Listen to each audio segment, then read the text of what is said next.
So, let's talk about Nigeria. It's a place with a lot of history, a lot of people, and a lot of stories. One of the biggest stories is about a man named Murtala Ramat Mohammed. This story is intense. It's short, but it changed everything. To understand the man, you have to go back to the beginning. He was born in Kano, a very old and important city in northern Nigeria, way back on November 8, 1938. Imagine Kano back then, a bustling center of trade and culture, tradition, community, big skies. He was part of a prominent family, but his path was always going to be his own. Not a trader, not a traditional scholar. The army was calling him. After his regular schooling in Nigeria, he made a huge leap. He joined the Nigerian army in 1959, as Nigeria was on the verge of independence from Britain. Being part of its new national army was a powerful statement. The army sent its best overseas for top-tier training. He ended up at the Royal Military Academy, Sandhurst, basically the Harvard for soldiers. Discipline, strategy, and yes, very shiny shoes. Being there marked him as officer material. Murtala went through rigorous training.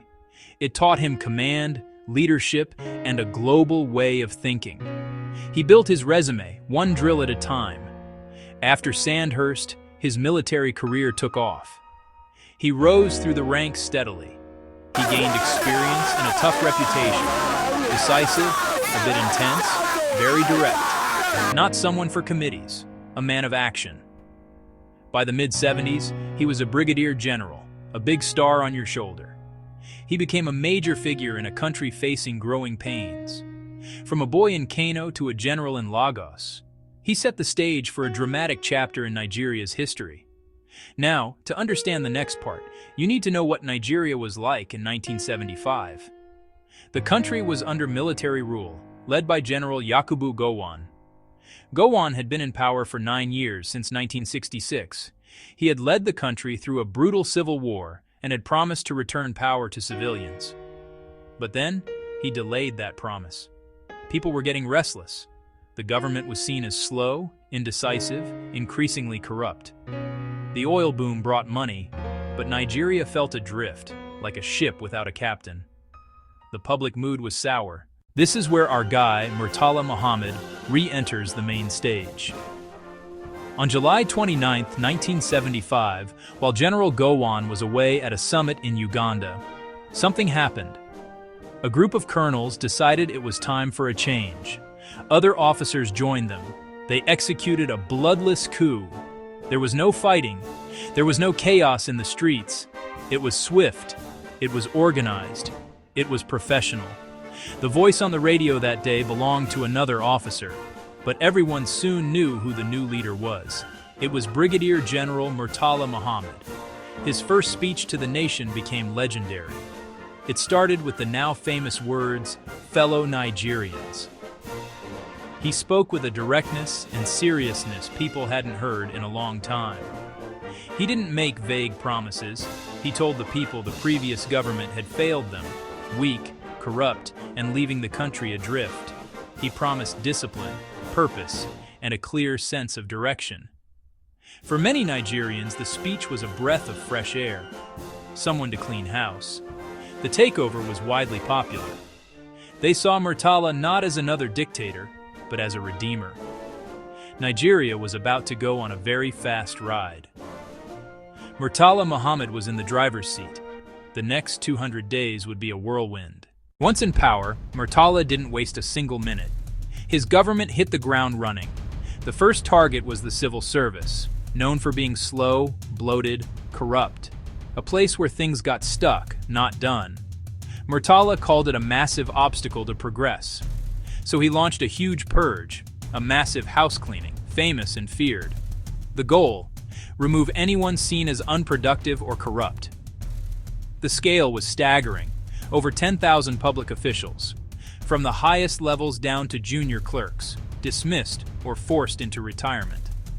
Reasons ranged from old age and poor health to incompetence, and most seriously, corruption. The move sent a shockwave across the country. The idea of a job for life was gone. The message was clear. If you don't perform, you are out.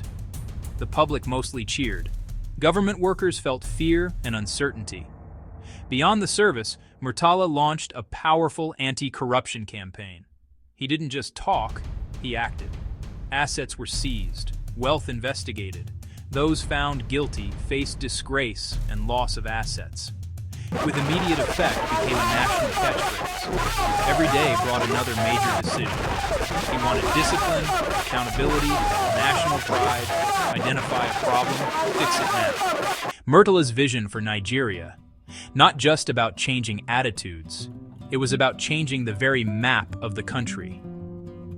One of his most significant decisions was creating new states. At the time, Nigeria had 12 states. Calls came from different ethnic and regional groups. They felt marginalized. Murtala's government listened. He set up a panel led by Justice Ayo Irikefe. The panel traveled the country, listened, and returned with a plan. In February 1976, he announced 7 new states. Nigeria went from 12 to 19. Niger, Bauchi, Gongola, Benue, Ogun. It was a huge deal. It brought government closer to the people, helped balance power, aimed to reduce ethnic tensions, and promoted a unified identity. Another massive project, moved the nation's capital. Since colonial times, the capital was Lagos, overcrowded, congested, dominated by one ethnic group, and vulnerable on the coast. Lagos didn't feel neutral. The government chose a central location, a place all Nigerians could call their own. A panel led by Justice Akinola Aguda recommended a large area in the heart of the country, not dominated by any major group. That place would be named Abuja. The decision was visionary, a long-term project, a symbol of unity, and a fresh start. Murtala set the plan, though he would not see it built. Creating Abuja became one of his enduring legacies. Finally, he set a clear timetable to return to civilian rule, promising to hand over power by October 1, 1979, showing he wasn't clinging to power. Murtala Mohammed didn't just want to change Nigeria, he wanted to change Nigeria's role in the world, especially in Africa. Before him, policy was cautious and pro-Western, quiet, polite, avoiding waves. Murtala threw that playbook out. He introduced a dynamic, assertive foreign policy. The new philosophy was simple and powerful. Africa has come of age. Africa would be the centerpiece of Nigeria's foreign policy, backing liberation against colonial and white minority rule. In 1975, Angola gained independence. A bitter civil war erupted among 3 liberation groups. Global backers were split. Many African countries hesitated. Murtala made a bold choice. Nigeria recognized and financially supported the MPLA. He gave a fiery speech at the OAU, condemning Western interference and apartheid South Africa's involvement. Nigeria, with oil wealth and population, put its weight behind a side the United States opposed, a sensation on the world stage. Nigeria gave $20 million, helping the MPLA gain legitimacy and ultimately win the war. It established Nigeria as a true giant of Africa, ready to risk money and reputation for its principles. This assertive stance extended to apartheid South Africa and Rhodesia, making Nigeria a frontline state in the continent's struggle. Nigerians felt pride seeing their country stand tall and speak with a confident voice, a radical departure that cemented Murtala's Pan-African legacy. While Murtala Mohammed is often remembered as a national hero, history is never simple. No story is all light. There are always shadows. One of the darkest is linked to the Nigerian Civil War. Long before he became head of state, he led the 2nd Infantry Division. His division pushed back Biafran forces in the Midwest, known for rapid, aggressive advances. In Asaba, 1967, one of the war's most tragic events occurred as federal troops entered. Widespread killings of civilian men and older boys.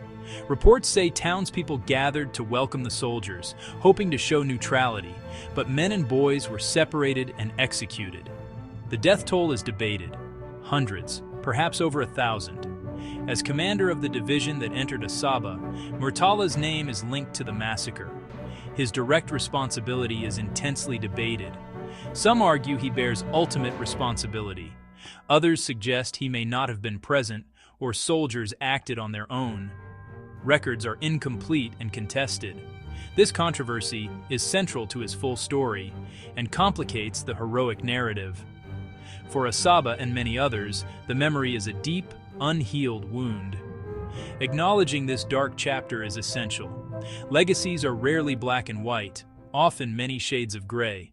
General Murtala Mohammed had a distinctive leadership style, a man of the people in his simplicity. He rejected pomp. He lived in his personal home in Ikoyi, not at Dodan barracks. He believed leaders shouldn't be isolated. He rolled up his sleeves. He often drove to work in his regular, unarmored Mercedes-Benz, with minimal security, stuck in the Lagos go-slow like everyone else. But that simplicity made him vulnerable. On Friday morning, February 13, 1976, he was on his way to work. His car was stuck in traffic near the Federal Secretariat in Ikoyi, with his aide-de-camp and his driver. No motorcycle outriders, no heavily armed convoy, just another car in a long line. Then a group of soldiers led by Lieutenant Colonel Buka Suka Dimka struck. The assassins ambushed the car. They opened fire, shattering the windows, killing Murtala, his aide, and his driver, instantly. News spread like wildfire as rumor, then a horrifying fact confirmed by a radio broadcast. The nation was plunged into shock and disbelief. The music had died. The coup attempt was messy and failed. The plotters took the radio but missed key leaders. Within hours, General Olusegun Obasanjo crushed the rebellion. Plotters were captured, tried, and executed.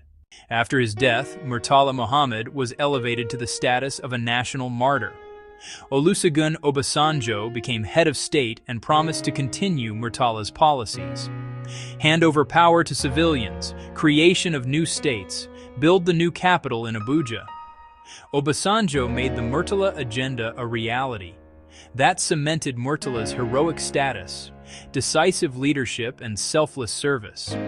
His portrait appeared on the 20 Naira banknote, in millions of hands every day. Lagos's airport was renamed Murtala Muhammad International Airport. Every visitor sees his name.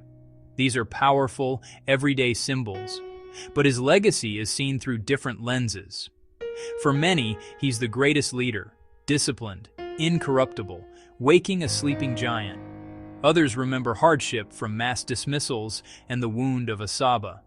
His 200 days remain a benchmark, proof it's possible to govern with speed, purpose, and national interest.